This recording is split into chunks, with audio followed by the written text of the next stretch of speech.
이 시간에는 재앙이 아닌 평안을 위한 외침이라는 제목으로 우리가 함께 하나님의 말씀 나누도록 하겠습니다. 우리 버팀목 교회는 지금 계속해서 말씀을 살펴보고 있는데요. 지난 주간까지 우리가 살펴봤던 말씀은 역대상 2장까지 말씀이었습니다. 그래서 우리가 본 말씀 중에 이제 열왕기하 25장까지의 내용을 살펴보면 이제 결국에는 유다 왕국까지 다 멸망했던 모습을 우리가 살펴볼 수 있죠. 그런데 지금 열왕기하 25장의 내용만 살펴보면은 사실 그 정황을 조금 이해하기가 어려울 수 있습니다. 그 당대에 있었던 선지자 예레미야가 어떻게 그 당시의 상황을 서술했는지를 우리가 잘 살펴보아야지 어떻게 지금 유다가 멸망을 했는지를 잘 파악할 수 있을 것 같습니다. 그래서 지금 여러분 생각나는 왕 중에 마지막으로 선했던 왕이 누구였을까요? 네, 요시야 왕이죠. 요시야 왕은 하나님의 말씀을 성전에서 찾아내어서 그 두루마리에 적힌 대로 모든 것을 다 바꾸려고, 한마디로 종교개혁을 하기 위해서 굉장히 애썼던 사람입니다. 그리고 또 유월절을 다시 복구시켜서 사람들과 함께 그 유월절을 행했던 그러한 선왕이었죠. 아주 좋은, 하나님 보시기에 정말 다윗의 길로 따랐던 그런 왕이었습니다. 그런데 그 다음부터 등장했던 여호야김, 여호야긴, 그리고 시드기야 왕, 이렇게 순서대로 계속해서 하나님께서 기뻐하시는 그 길을 따르지 않고 또 하나님을 거역했던 것을 여러분이 잘 아실 거예요. 자, 그러면은 이제 우리가 궁금한 게 있습니다. 과연 하나님께서 지금 이 이스라엘 백성들이 무너지도록, 그러니까 이 유다 왕국이 무너지도록 그냥 내버려 두셨을까 하는 거예요. 여러분, 한 나라가 무너지는 것은 결코 쉽지가 않습니다. 여러분 생각해 보십시오. 그냥 뭐 한 가정이 무너지는 것, 이런 수준이 아니잖아요. 네, 한 가정이 무너지는 것조차도 쉽지가 않죠. 한 기업이 무너지는 것도 쉽지가 않죠. 여러분, 대기업이 왜 대기업이겠습니까? 그만큼 탄탄하기 때문에 대기업이라고 이야기하지 않겠습니까? 하물며 한 국가가 무너진다는 것, 한 국가가 전쟁을 치르고 그리고 패하고 무너진다는 것, 이것은 결코 쉽게 이루어지는 일이 아니라는 것이죠. 자, 그런데 여러분이 기억하실 건 또 뭡니까? 자, 이스라엘 백성들, 자, 이 유다 왕국, 특별히 이제 북이스라엘은 이미 멸망을 했고요. 그리고 이 남유다 같은 경우는 사실은 다윗 왕가가 계속해서 이끌어간 그런 민족 아니겠습니까? 그런데 하나님께서 왜 이렇게 무너지도록 내버려 두셨을까요? 그럼 이 질문이 일단 정당한지도 한번 물어봐야겠죠. 하나님이 과연 이 이스라엘 백성들이 무너지도록 그냥 내버려 두셨을까요? 그것은 아니라는 겁니다. 하나님께서는 충분히 이스라엘 백성들에게 경고를 했었죠. 누구를 통해서 경고했겠습니까? 네, 많은 선지자들을 통해서 경고했을 것입니다. 그 대표적인 사람이 바로 오늘 본문에 등장하는 예레미야인 것이죠. 예레미야 선지자가 이 시드기야 왕을 이제 대할 때에 하나님께서 이 왕에게 어떤 말씀을 주셨을까를 한번 생각해 볼 필요가 있습니다. 우리 말씀을 살펴보겠습니다. 오늘 예레미야 38장에 배경이 되는 그 말씀을 조금만 그 위에서 한번 살펴보겠습니다. 이제 38장 14절부터 한번 살펴보신다면, 시드기야 왕이 사람을 보내어 선지자 예레미야를 여호와의 성전 셋째 문으로 데려오게 하고 왕이 예레미야에게 이르되 내가 내게 한 가지 일을 물으리니 한마디도 내게 숨기지 말라. 지금 이렇게 시작하고 있죠. 네, 지금 시드기야 왕이 예레미야를 붙잡아 놓은 상황이었습니다. 그 상황에서 몰래 지금 부르고 있는 것이죠. 이스라엘 백성들을 몰래 부르고 있는 것입니다. 자, 그런데 여러분 지금 이 상황을 한번 잘 살펴보겠습니다. 몰래 부르고 있어요. 왕이 그 예레미야를 몰래 부르고 있고, 그리고 예레미야는 또 자기가 죽임을 당할까봐 굉장히 위협을 받는 그런 상황 속에 있습니다. 그래서 지금 15절을 보면 또 예레미야가 이렇게 물어보죠. 시드기야에게 이르되 내가 이 일을 왕에게 아시게 하여도 왕이 결코 나를 죽이지 아니하시리이까. 가령 내가 왕을 권한다 할지라도 왕이 듣지 아니하시리이다. 사실 예레미야의 입장에서는 모든 것을 다 알고 있었던 것 같습니다. 하나님 앞에 모든 그 예언의 말씀을 다 듣고 있었기 때문에 다 알고 있었던 것이죠. 그런데 지금 예레미야가 망설이고 있었던 것은 무엇입니까? 이 사안이 너무나 중대하고 또 너무나도 시드기야 왕에게 이야기했을 때에 위협이 될 만한 그런 요소이기 때문에 이것을 감히 말하기가 참 두려웠던 것이죠. 그럼에도 불구하고 이 예레미야도 좀 망설임이 있었던 것 같습니다. 그래서 시드기야 왕이 이제 맹세함으로써 괜찮으니까 한번 말해봐라, 쉽게 얘기하면 이렇게 나온 것이죠. 그래서 오늘 본문의 말씀이 시작되는 겁니다. 17절 보시면 예레미야가 시드기야에게 이르되 만군의 하나님이신 이스라엘의 하나님 여호와께서 이와 같이 말씀하시되 내가 만일 바벨론의 왕의 고관들에게 항복하면 내 생명이 살겠고 이 성이 불사름을 당하지 아니하겠고 너와 내 가족이 살려니와. 자, 여러분, 사실 이 예레미야는요 지금 처음 이 말씀을 한 게 아니었습니다. 앞서 계속해서 이스라엘 백성들에게 그리고 시드기야 왕에게 항복해야 한다, 바벨론에게 항복을 해야 한다라는 것을 계속해서 주장했던 사람이에요. 그런데 이것은 지금 우리나라로 따지면, 제가 이제 예레미야 설교할 때마다 사람들에게 비유로 들어서 하는 이야기인데, 우리나라를 일제시대 때에 그냥 일본에 넘겨야 합니다라고 생각하는 그런 사람이 있었을까요? 네, 그렇게 말하는 사람과 똑같았다라는 것이죠. 그만큼 예레미야의 예언은 매우 충격적이기도 했지만 정말 뭐 대중들의 인기를 얻을 수도 없는 말씀일 뿐더러 이게 받아들여지기조차 굉장히 힘든 그런 말씀이었다라는 것입니다. 특히나 여러분 생각해 보십시오. 지금 시드기야가 왕으로 있는데 어떻게 지금 왕의 위치를 다 포기하고 그냥 항복하라라는 겁니까? 이것을 받아들이기가 굉장히 힘들었을 것입니다. 그런데 그것은 바로 하나님의 뜻이었다라는 것이죠. 자, 만약에 하나님의 말씀을 듣는다면 어떻게 됩니까? 자, 계속해서 말씀을 읽어 드린다면 지금 17절 후반절에 보시면은 내 생명이 살겠고 또 이 성이 불사람을 당하지 아니하겠고 너와 내 가족이 살려니와 라는 그런 약속을 받음과 동시에 18절에 보면 그렇지 아니하면 이라는 말씀이 있어요. 이 성이 갈대아인의 손에 넘어가리니 그들이 이 성을 불사를 것이며 너는 그들의 손을 벗어나지 못하리라 하셨나이다. 자, 이 말을 들으면 여러분 어떻습니까? 일단은 이것은 하나님의 말씀인지 아닌지를 한번 확인을 해봐야 돼요. 그런데 이 하나님의 말씀을 확인할 수 있는 유일한 방법은 뭐냐면요, 참 안타깝게도 하나님의 말씀이 다 이루어진 다음에야 그 사람이 정말 진짜 선지자인지 가짜 선지자인지 그런 것을 확인할 수가 있죠. 그래서 신명기에서도 어떻습니까? 증언도 없고 성취도 없으면 그것은 가짜 선지자다라고 이야기를 하고 있죠. 안타깝게도 지금 우리가 성경을 읽고 있는 입장에서는 예레미야가 진짜 선지자라는 걸 잘 알고 있는데, 그렇다면 여러분 어떻습니까?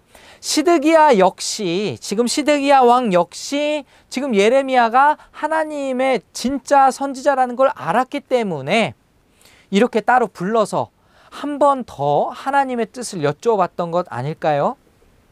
그런데 문제는 이 반응이죠. 지금 시드기야 왕이 자신의 속내를 뭔가 분명하게 얘기하는 절이 있습니다. 자, 보십시오. 19절. 시드기야 왕이 예레미야에게 이르되 나는 갈대아인에게 항복한 유다인들을 두려워하노라. 염려하건대 갈대아인이 나를 그들의 손에 넘기면 그들이 나를 조롱할까 하노라 하는지라. 여기에서 지금 시드기야 왕이 누구를 두려워하는지, 그리고 그 마음에 무엇을 두려워하는지가 아주 잘 나와 있습니다. 뭐가 문제죠?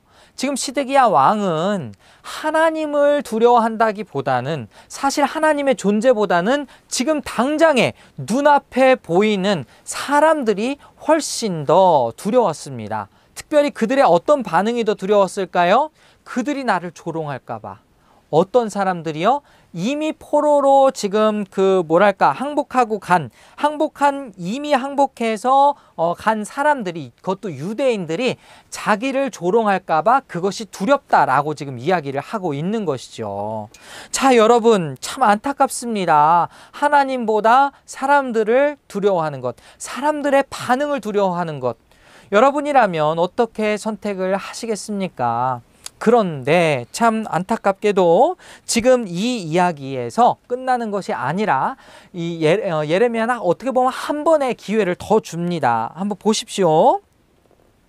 20절 예레미야가 이르되 그 무리가 왕을 그들에게 넘기지 아니하리이다. 원하옵나니 내가 왕에게 아뢰는 바 여호와의 목소리에 순종하소서. 그리하면 왕이 복을 받아 생명을 보전하시리이다. 그러나 만일 항복하기를 거절하시면 여호와께서 내게 보이신 말씀대로 되리이다 하면서 이제 22절과 23절은 구체적으로 어떻게 될 것이다, 너가 항복하지 않으면 어떻게 될 것이다 라는 것을 아주 분명하게 이야기를 해주고 있습니다.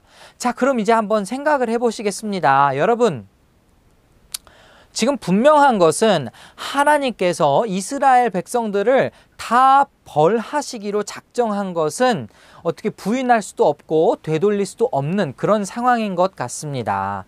자, 그런데 그런 와중에도 하나님께서 지금 이 예레미야를 통해서 하신 이 말씀, 시드기야 왕에게 이 말을 전하라고 하셨던 그 하나님의 말씀, 그 의미는 무엇일까요? 자, 여러분, 오해하면 안 되는 것이 있습니다. 지금 예레미야가 이 나라를 미워해서 이런 것을 미워하기 때문에, 시드기야 왕이 너무 싫기 때문에 이런 메시지를 전달하는 걸까요? 그렇지는 않아 보입니다. 아마 그 마음속에도 안타까움은 있었을 것 같아요. 그런데 분명한 건 무엇이냐면은 지금 이 이야기를 해야 시드기야 왕이 돌이킬 수 있는 기회를 한 번 더 얻을 수 있다라는 것입니다.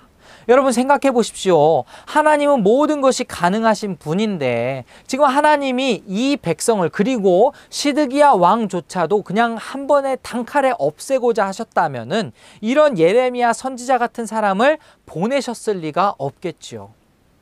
선지자의 이 외침 자체가 사실 사람의 입장에서는, 인간의 입장에서는 한 번의 기회가 더 있는 것과 마찬가지다라는 것입니다. 그럼에도 불구하고 어떻게 됐죠? 이 시드기야 왕은 이 이야기를 귀 기울이지 않고 정말 결국에는 하나님의 말씀 앞에 불순종함으로써 이 22절과 23절에 예레미야가 예언했던 그 모든 것이 성취되는 그런 참 안타까운 결과를 맞이하게 됩니다. 자, 그럼 여러분, 이 말씀을 통해서 우리가 좀 생각을 해볼 것이 있습니다. 우리 하나님은 지금 어떤 마음으로 지금 이스라엘 백성을 바라보고, 또 우리 하나님은 어떤 마음으로 지금 이 예레미야를 보내셨을까요? 자, 하나님께서 원하시는 것은 이스라엘 백성과 그리고 시드기야 왕이 당신의 뜻을 바로 깨닫기를 원하셨을 것입니다. 즉 다시 말하자면 하나님은 하나님의 마음을 그들이 바로 알고 그것을 행함으로 돌이키기를 원하셨을 거다, 이 말이지요. 우리는 하나님의 말씀을 잘 분별해야 될 필요가 있습니다. 어떤 상황이든지 그리고 어떤 현실 속에 있든지 간에 하나님은 살아계시고 하나님은 지금도 역사하셔서 우리에게 시도 때도 없이 하나님의 뜻을 알려주고 계시는 줄 여러분 믿으시기 바랍니다. 오늘 이 말씀을 통해서도 오늘을 살아가는 우리에게 그런 메시지를 전달해 주시는지도 모르겠어요. 자, 그런데 보니까 지금 열왕기하, 지금 이 배경의 끝이 되는 그 스토리를 보시면은 25장에 이 이스라엘 백성들이 무너지게 된 그런 결정적인 이유를 서술하고 있지요. 그런 것을 우리가 한번 살펴볼 필요가 있습니다. 자, 24장 3절과 4절을 한번 보겠습니다. 열왕기하 24장 3절 4절 보시면은 이렇게 나와 있죠. 이 일이 유다에 임함은 곧 여호와의 말씀대로 그들을 자기 앞에서 물리치고자 하심이니 이는 므낫세에 지은 모든 죄 때문이며 또 그가 무죄한 자의 피를 흘려 그의 피가 예루살렘에 가득하게 하였음이라. 여호와께서 사하시기를 즐겨하지 아니하시니라. 자, 여기에서 보면은 지금 뭐랄까요? 크게 두 가지의 원인이 나타나 있습니다. 므낫세의 모든 죄 때문이다. 무죄한 자의 피를 흘렸기 때문이다. 자, 간단하게 이렇게 서술이 되어 있지만 여기에는 분명히 하나님의 성품이 들어가 있습니다. 무죄한 자의 피를 흘리는 것을 기뻐하시지 않는 그런 하나님. 그죠? 악한 길로 행하는 것을 즐겨보지 않으시는 그런 하나님. 이 성품을 우리가 바로 안다면 지금 이 예레미야의 경고의 말씀을 우리가 오늘날 적용하고자 한다면 과연 하나님의 뜻이 어디에 있는가부터 먼저 시작을 해야 된다는 거죠. 하나님이 무엇을 기뻐하시는가? 하나님의 성품이 어떻고 그리고 그 하나님의 성품을 따라서 그것이 과연 정말 맞는 것인가? 이렇게 행하는 것이 옳은 것인가를 잘 분별할 줄 알아야 된다라는 것입니다. 자, 그리고 두 번째. 자, 오늘 일단은 이 시드기야 왕이 순종하지 않은 것 참 안타까운데요. 그와 대비되게 끝까지 순종했던 사람은 누굽니까? 결국에 끝까지 순종하면서 하나님의 말씀을 선포했던 사람은 바로 예레미야였죠. 자, 이것을 통해서 우리가 또 생각해 볼 수 있는 것은 하나님의 말씀을 그냥 아는 것, 하나님의 말씀을 분별하는 것으로는 그냥 끝내서는 안 된다라는 것입니다. 시드기야 역시 제가 다시금 말씀드리지만 지금 예레미야를 따로 불렀다라는 것은 그도 그 마음속에 어느 정도 하나님을 두려워하는 마음이 있었고 그리고 예레미야가 하나님의 말씀을 대언하는 선지자라는 것을 잘 알고 있었기 때문에 이 예레미야를 불러서 그 하나님의 말씀을 전해 들은 것이겠죠. 자, 그런데 그럼에도 불구하고 결국에 시드기야는 하나님 앞에 순종하지 않았습니다. 그러나 어떻게 보면 목숨을 걸고 사실 이 왕이 나를 속일지도 모른다 이런 생각을 가졌을지도 모르겠는데 지금 예레미야는 어떻게 했습니까? 끝까지 하나님의 말씀을 증거하는 데 힘썼죠. 자, 이것은 예레미야 선지자뿐만이 아니라 신약 시대에 우리 바울 사도와 같은 그러한 사도들의 입술을 통해서도 우리가 알 수 있는 대목입니다. 갈라디아서 1장 10절의 말씀을 보면은 이제 내가 사람들에게 좋게 하랴 하나님께 좋게 하랴 사람들에게 기쁨을 구하랴 내가 지금까지 사람들의 기쁨을 구하였다면 그리스도의 종이 아니니 라는 말씀이 있습니다.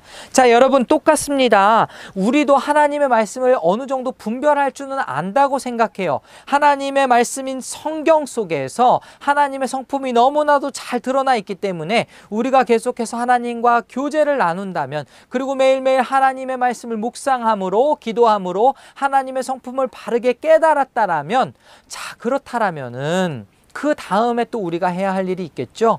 하나님의 말씀을 분별했다면 그 분별한 말씀을 실천해야 하는 것입니다. 그런데 아까도 말씀드렸듯이 지금 시드기야 왕은 하나님의 말씀을 두려워하는 것보다 유다인들에 의해서 자신이 조롱당할 것을 훨씬 더 두려워했습니다. 그렇기 때문에 예레미야의 이 이야기를 듣고 나서도 결국에 순종하지 아니함으로 이 재앙이 그들에게 임했다라는 것을 우리는 잘 알고 있지요. 자, 여러분 사도행전에서도 똑같습니다. 사실 하나님의 말씀을 지키는 것은 결코 쉽지가 않아요. 하나님의 말씀대로 사는 것은 어떻게 보면은 세상 사람들의 그 마음의 뜻에 전혀 반대되는 그런 모습일 수도 있습니다.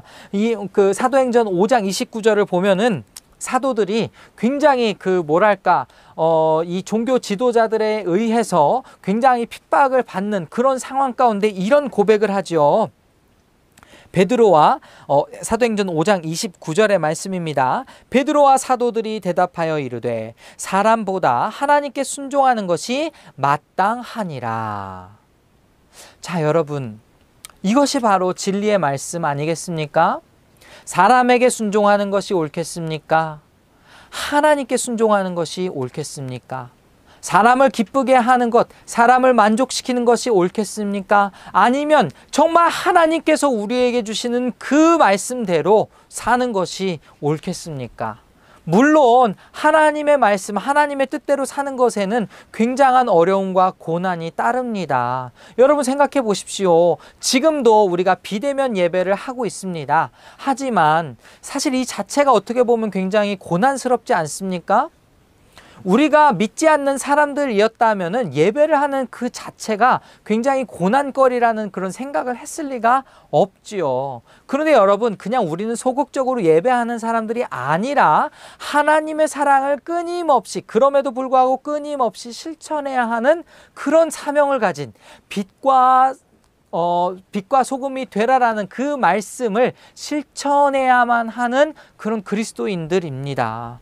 그러니까 지금 세상에 사람들 가운데 우리가 섞여 살면서 어떻게 해야 되겠습니까? 그들보다 더 열심히 살고 그들보다 더 많은 선행을 행해야 그나마 정말 하나님의 이름이 조금 영광 받으시고 또 우리 그리스도인들이 정말 예수 그리스도의 그 이름을 정말 빛낼 수 있지 않겠습니까? 쉽지가 않아요. 그렇게 사는 것 자체가 쉽지가 않다라는 것이죠. 그러나 그럼에도 불구하고 우리는 계속해서 질문을 던져야 한다라는 것입니다. 하나님께서 무엇을 기뻐하시는가? 하나님께서 무엇을 기뻐하시는지를 잘 분별했다면 그 길대로 순종하며 나가야 하는 줄 믿습니다. 오늘 이 말씀을 한번 또 정리를 해볼까요? 자, 여러분, 사실 지금 이 상황에서 바벨론의 포로가 되는 그 자체는 어떻게 보면은 물을 수 없는, 그렇기 때문에 참 뭐랄까, 그나마 남아있는 조금의 더 큰 피해를 막기 위해서라도 사실 이 시드기야는 이 예레미야가 되어나는 그 하나님의 말씀을 순종했어야 됐다. 이 말씀은 다 여러분 잘 아실 겁니다. 자, 그럼에도 불구하고 자, 바벨론으로 가서 포로가 된 것 그 자체가 과연 비극적인 결말일까? 이게 과연 끝일까? 이렇게 생각해 본다면 그것은 아니다라는 것이죠. 자, 여러분, 일단 우리가 열왕기하의 성경을 읽다가 제가 여러분에게 도움이 되기 위해서, 이 말씀에 도움이 되기 위해서 오늘 예레미야 본문을 살펴보는 것이라고 말씀드렸죠.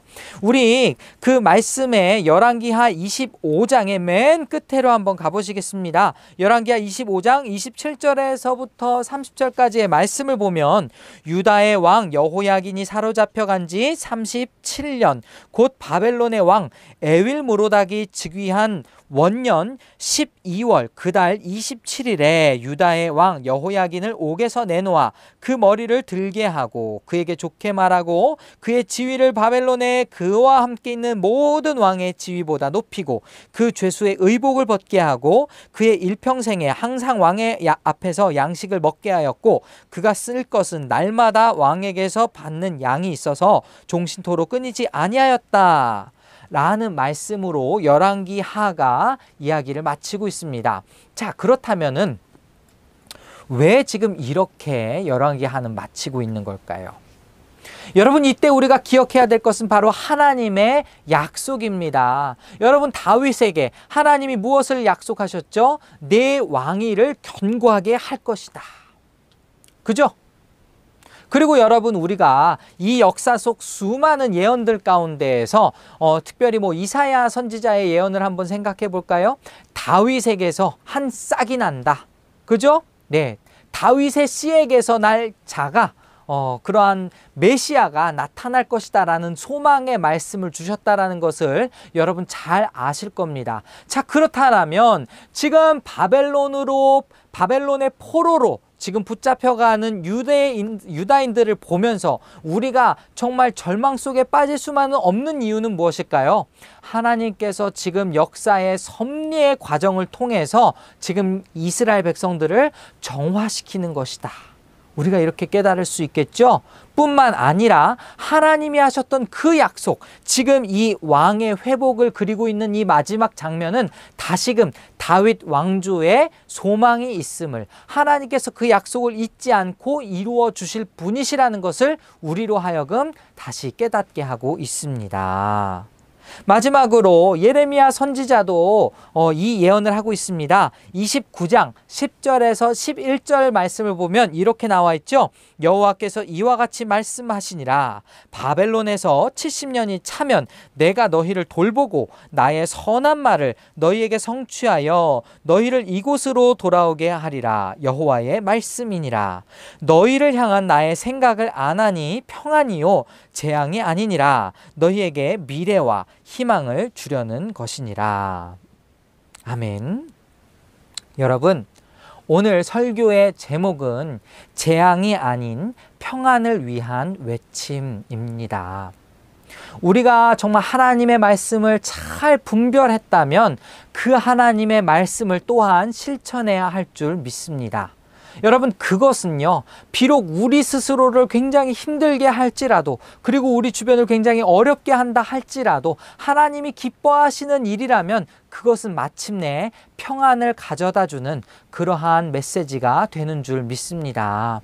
여러분, 지금 우리는 누구 할 거 없이 지금 코로나 팬데믹 상황 가운데에서, 그리고 세상이 우리 그리스도인들을 미워하는 이 상황 가운데에서 우리의 믿음을 지켜나가기 자체가 너무나도 힘든 현실입니다. 그럼에도 불구하고 우리가 오직 소망을 둘 수 있는 것은 예수 그리스도의 이름밖에 없음을 고백합니다. 예수 그리스도께만 소망이 있고 그 소망의 주님을 바라보며 살아갈 때에 우리가 내일을 살아갈 그러한 힘을 얻게 됩니다. 사랑하는 여러분, 정말 이 말씀을 잘 기억하시면서 여러분의 삶 가운데 하나님께서 무엇을 원하실까, 그것을 여쭈어 보고 그것을 발견한 뒤에 그것을 순종하며 나아가는 여러분 되시기 바랍니다. 여러분이 평화의 도구가 되고 또 하나님께서 사용하시는 그러한 귀한 그릇이 될 수 있기를 간절히 소원합니다.